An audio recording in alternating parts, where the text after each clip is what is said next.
What's up? It's been a while since I posted.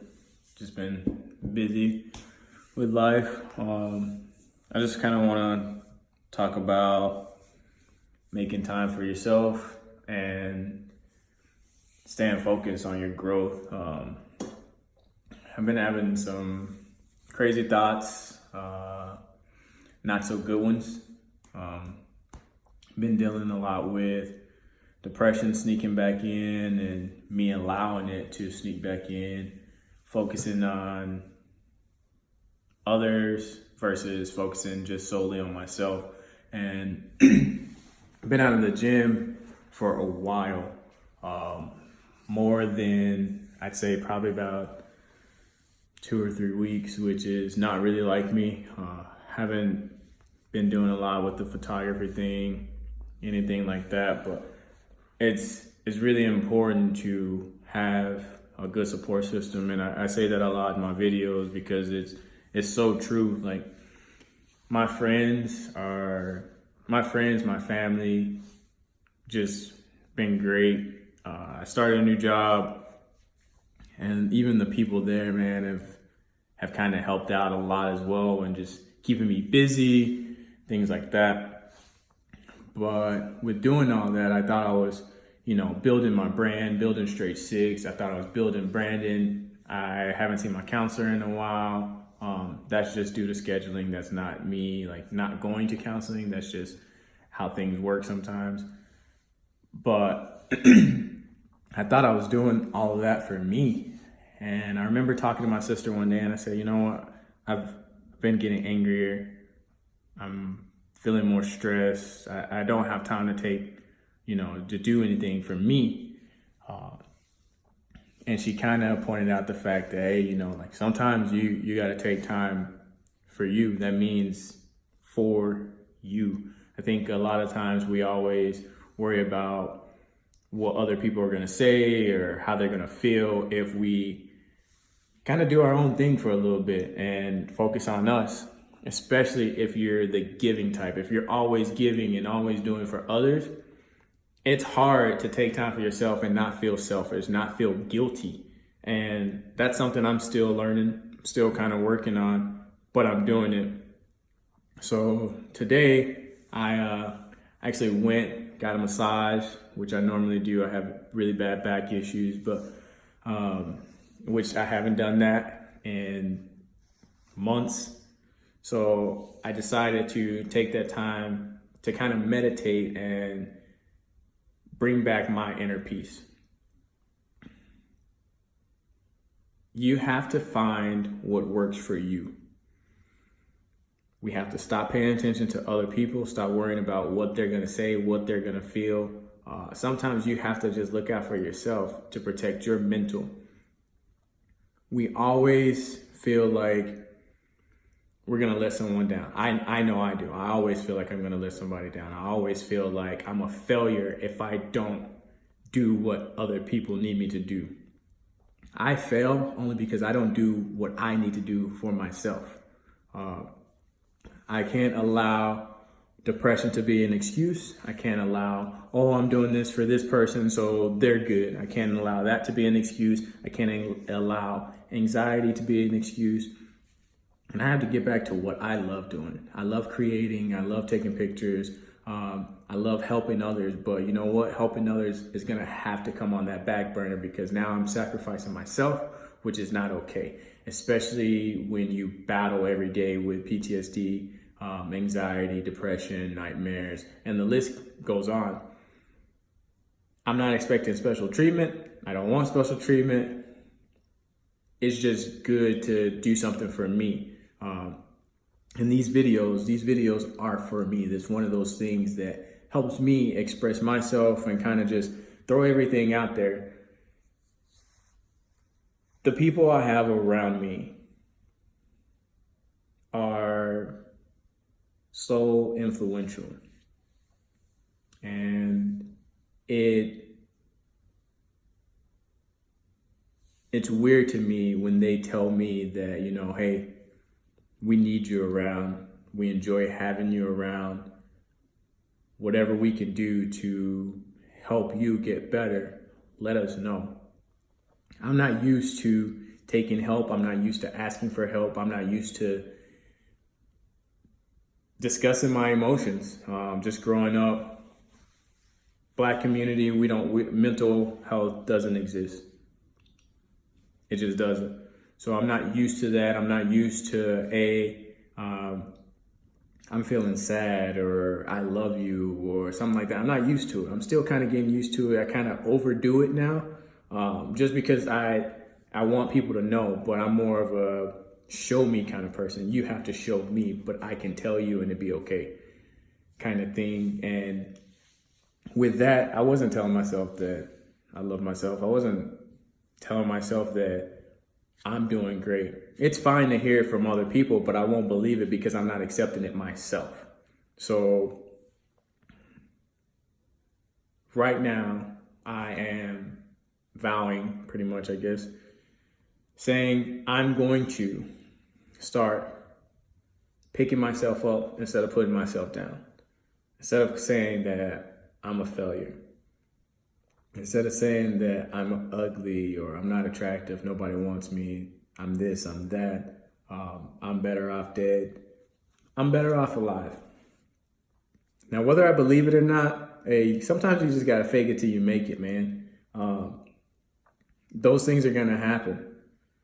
So I just have to keep repeating those things, listing things in the morning, 3 things, what I like about myself, what I'm doing good, and what I want to do.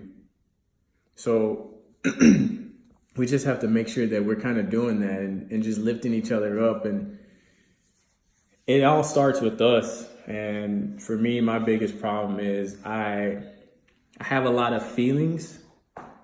I remember I called my mom a couple of days ago. Yes, I still talk to my mom. Ain't shit wrong with that. She's like one of my best friends and she helps me out so much. It's unbelievable. But I was talking to her and I said, you know what?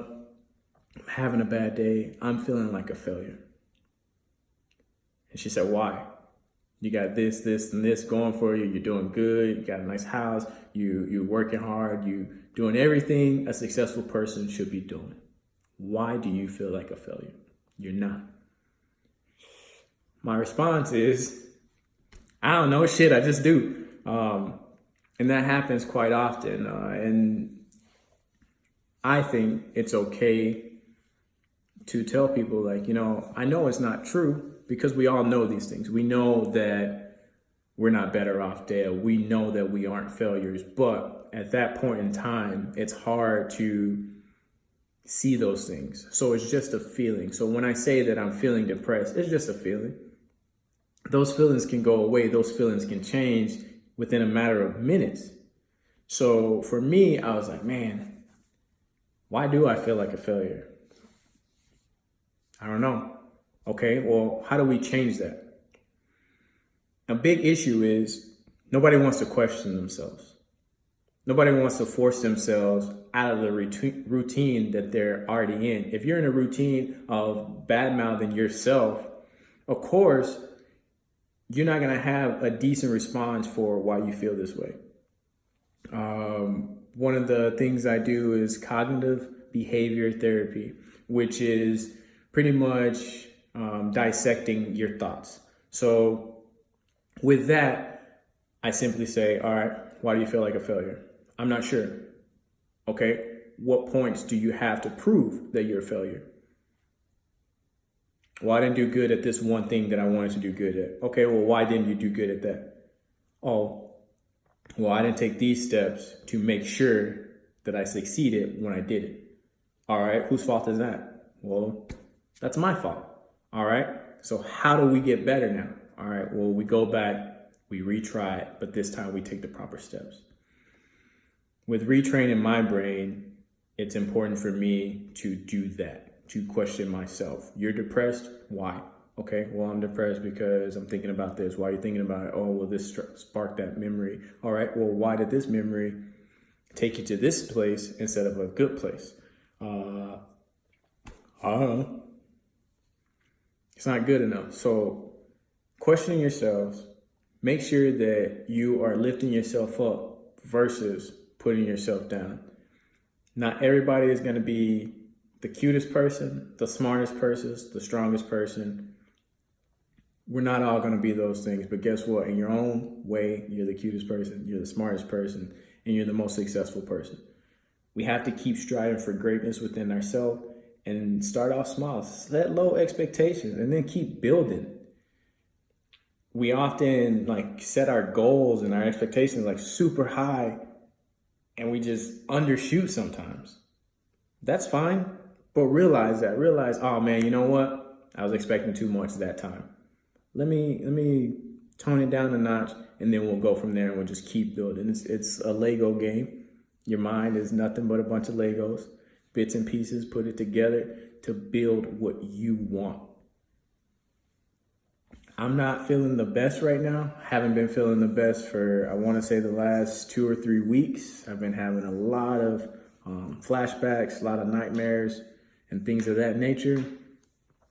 But at this point in time, I have to do what's best for me, and that's getting back in the gym, having a common goal. I want to be stronger. All right, well, get back in the gym. Let's focus on that. I have to take some time for myself. I have to educate myself on what's going on with me, and I have to educate others on what's going on. I have a lot of people who joke or talk about suicide, depression, anxiety. I know a lot of people that make fun of the people who suffer from it and who just don't believe in it. For a while, I let that affect me. I let that put me in a box. I let that trigger me. I was talking to my counselor, and he just asked, he's like, why do you allow them to put you in a box? Why do you allow them to trigger you? And I was like, well, it's not so much that I allow them to trigger me. It's bothersome. It bothers me. Why does it bother you? You know that you're doing better. You know that you suffer from this. You know that this is real. Why don't you just educate them? And if they don't want to learn, leave them be. And I'm applying that to a lot of my life. I can't expect everybody to understand what I'm dealing with, nor can you expect everyone to understand what you're dealing with. Everyone's situations is different, but we just need to be kind to each other. If someone doesn't know something, educate them without belittling them, and just let's move forward and just be human. Let's do the right thing and just be human and look out for one another. If you got friends or something like that that are suffering with it, just be there for them. You don't have to have all the answers. I know I just like to say stuff to people sometimes. You could be a random person on the street and I'll be like, yo, I'm sad. No, I'm just kidding. I don't do that because I'm freaked out by talking to strangers. But with my friends, I'll do that. Yo, I'm having bad thoughts. And that's it. I'll leave it at that, and I'll let them do the rest of the talking. Most of the time, they just ask me questions. I kind of answer, and I'm honest with them. It is hard to be honest with people that you care about because you don't want to see them hurt, but at the same time, you can only lie so much before everyone knows you're full of shit. So with that, just be honest, man. If you're not feeling something, tell somebody. If you don't want to do something, don't do it. You don't have to explain yourself, nothing. But if you want help and if you want to overcome these things or even just feel a little bit better, sometimes you have to talk to people, be uncomfortable for that moment and talking about your experiences or what you're dealing with, and then allow them to be there for you. I mean, for the longest time, I was just pushing people away and drinking. And it's not me anymore, but that wasn't the answer to begin with. So think about that. I hope this video helped out. I'm working on the whole thing with saying all the time. If you don't like this video, if you have something negative to say about this video, leave it in the comments because I don't read them and I don't give a shit. Have a good night, guys. Pray, meditate, do whatever it is. Keep your inner peace. Don't let anyone mess that up. Have a good night, man.